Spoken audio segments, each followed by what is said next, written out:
Hello friends, this is Deep Narayan Singh. In this lecture, I am going to discuss some questions that are for you people. Now it's time to work. So you have to do these 4 questions so that you will get good confidence about doing these type of questions. So I will display the question and their answer. Now your job is to dry run that code and try to understand how that output has been produced by this code. Let us see the first question. We have already done that type of question previous lectures. So if you are facing any difficulty, just go through those lectures. You will find that how to solve these type of question.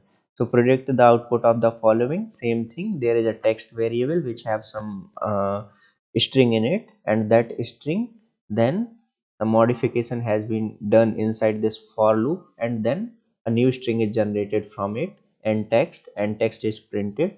So what will be the output? You have to find out that.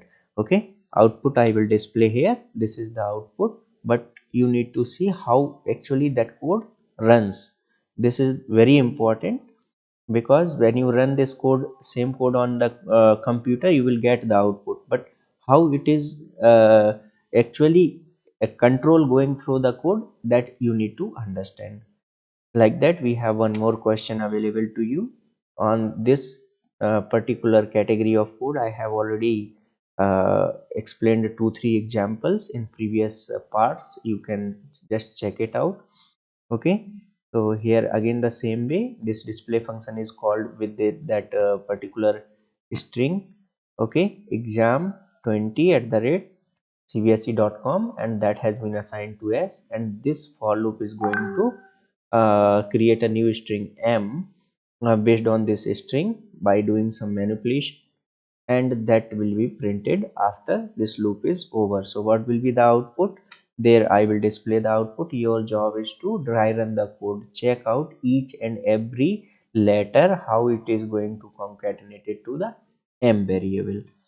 Next question is this one. Here we have a string, old string, and that is passed to a function that is called convert, and that has some code in it. Inside that for loop, this string is just manipulated, and new string is generated new, and that is returned as stored into the newer string, and newer will be printed. So this is how you have to approach it. Similar questions I have already explained. This is the output for this particular question. Your job is again to dry run. I am emphasizing on that. Dry run the code to understand it. Until you do it by yourself, you will not get. I i can assure how many time, how much time you see it, but it is not going to give that much effect. While you try out by yourself, it is the best way to learn things, by doing it. So just go through this code, write it down in your notebook, and try to dry run it. Don't use the editor, but because in editor you cannot find the control, how control is going. You will immediately get the output. Your job is to just dry run it. How to do it, I have already explained in previous examples. Go and check out those videos. This is the another code where you have two strings. So you have to do the same code for this string and for this string. I have this output for this particular string, and for this string you have to check out the output. So guys, that's it for this video. Okay, thank you very much for patient listening.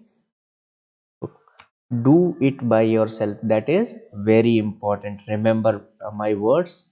Try it out. Definitely you are able to get it. Okay, thank you again. Have a nice day.